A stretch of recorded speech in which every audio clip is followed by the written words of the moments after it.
अस्सलाम वालेकुम स्टूडेंट्स, आप लोगों का एक टॉपिक था जो सेकंड चैप्टर में मिसिंग रह गया है जी। इसके बारे में आप लोगों को कन्फ्यूजन और दैट इज़ इलेक्ट्रॉनिक कॉन्फ़िगरेशन। छोटा सा टॉपिक है, छोटी सी डेफिनेशन है और उसके अकॉर्डिंग आपको शॉर्ट आंसर्स ही आते हैं, इसमें से लॉन्ग क्वेश्चन कुछ भी नहीं आता। ठीक है, तो आपको इलेक्ट्रॉनिक कॉन्फ़िगरेशन क्या मतलब क्या है इसका, आपको पता न्यूक्लियस है, न्यूक्लियस के बाहर शेल्स हैं जिनमें इलेक्ट्रॉन्स रिवॉल्व कर रहे हैं। आपको पहले भी बताया था, अगर ये n is equal to 1, shell number 1, shell number 2, shell number 3 and so on चलते जाएंगे। ठीक है, उन शेल के नाम भी रखे हैं। पहले शेल को हम K कहते हैं, अगले वाले को हम L कहते हैं, उसके बाद हम M कहते हैं, उसके बाद N कहते हैं।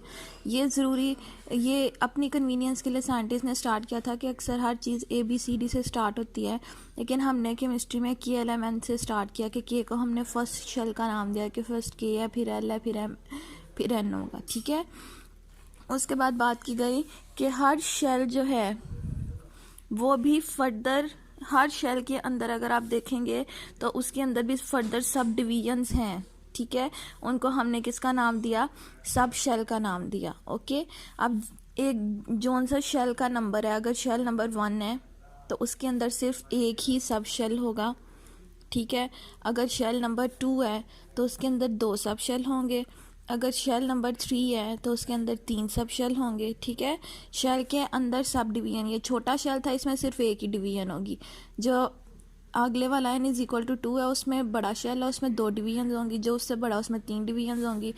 सबसे ज़्यादा मैक्सिमम डिवीजन्स हो सकती हैं 4, इससे ज़्यादा सब शेल्स नहीं है। ठीक है, अगर कोई 5वां शेल भी होगा, 3rd है, 4th है, उसके बाद 5th है, उसमें भी ये नहीं होगा कि 5 सब शेल होंगे। हद कितने सब शेल हो सकते हैं आपके पास, 4 ही सब शेल हो सकते हैं। ठीक है, ये हाईएस्ट नंबर है। ओके, अब सब शेल्स के नाम थे S, P, D और F। ठीक है, और उसके बाद आपको इनके इलेक्ट्रॉन्स, हम कहते हैं शेल्स में इलेक्ट्रॉन्स घूमते हैं, तो अब शेल के अंदर सब शेल्स हैं तो उन सब शेल्स में भी इलेक्ट्रॉन्स ही घूम रहे होंगे। ठीक है, तो आपका सिर्फ इलेक्ट्रॉनिक कॉन्फ़िगरेशन है एनर्जी लेवल के अकॉर्डिंग, यानी लोअर लेवल से हाई लेवल की तरफ इलेक्ट्रॉन्स को अरेंज करना शेल्स और सब शेल्स के अंदर। This is called electronic configuration, electrons को अरेंज करना। ठीक है, इसके लिए आपको एटॉमिक नंबर का पता होना चाहिए। जैसे हाइड्रोजन एटॉमिक नंबर किधर लिखा होता है, नीचे एटॉमिक नंबर 1 है। ठीक है, सबसे पहले कौन सा शेल आता है, 1 वाला शेल आता है। ठीक है, 1 वाला शेल है, हम कहते हैं उसमें सिर्फ एक ही सब शेल होगा, कौन सा, S। जो सेकंड सब शेल होगा, कौन सा, S। जो सेकंड वाला सब शेल है, इस शेल होगा, उसके अंदर 2 सब शेल कौन कौन से होंगे, एक S और एक P। जो थर्ड वाला उसमें कौन कौन होगा, एक S होगा, एक P होगा, एक D होगा। जो फोर्थ वाला होगा उसके अंदर ये चारों मौजूद होंगे। ठीक है, आपका काम सिर्फ ये है कि आपने इनमें इलेक्ट्रॉन्स की फिलिंग करके बतानी है। हमेशा S के अंदर 2 से ज़्यादा इलेक्ट्रॉन नहीं डाल सकते, P के अंदर आप 6 से ज़्यादा इलेक्ट्रॉन नहीं डाल सकते। ठीक है, उनकी कैपेसिटी इतनी है। D के अंदर 10 और F के अंदर 14। ठीक है, आप इतनी आगे जाते नहीं हैं, आप ज़्यादातर सिर्फ S और P तक ही रहते हैं। अगर हाइड्रोजन की एग्जांपल लेते हैं, एटॉमिक नंबर इसका 1 है, इसका मतलब एक अगर प्रोटॉन है दैट मीन्स एक ही इलेक्ट्रॉन भी होगा। तो सबसे पहले इलेक्ट्रॉन किस में फीलिंग होती है, पहले वाले शेल में। फर्स्ट वाला शेल है उसके अंदर सब शेल कितने हैं, एक ही सब शेल है।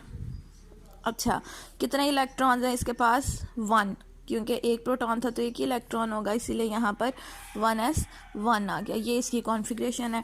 उसके बाद हम हीलियम की बात करते हैं। फॉर एग्जांपल हीलियम का एटॉमिक नंबर है 2। एटॉमिक नंबर 2 होने का मतलब है इसमें 2 प्रोटॉन्स हैं, तो जितने प्रोटॉन्स हों उतने ही इलेक्ट्रॉन्स होंगे। अब आपने इलेक्ट्रॉन्स की अरेंजमेंट करनी है।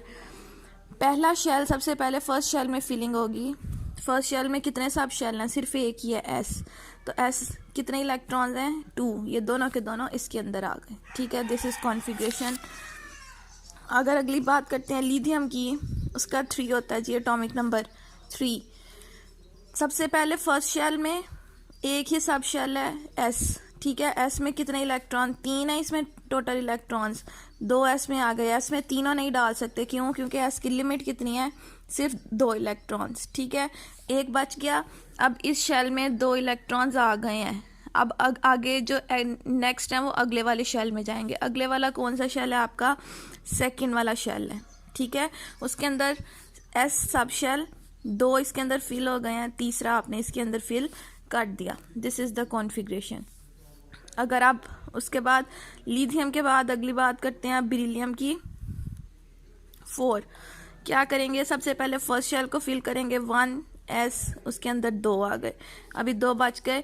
फिर सेकंड शेल में चला गया, सेकंड शेल में कौन है, s है, उसके अंदर भी 2 आ गए, 2 और 2 4।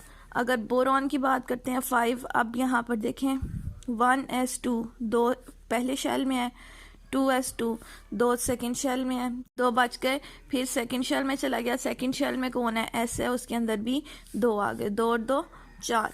अगर बोरॉन की बात करते हैं 5, अब यहाँ पर देखें 1s2 2 पहले शेल में है, 2s2 2 सेकंड शेल में है, ठीक है।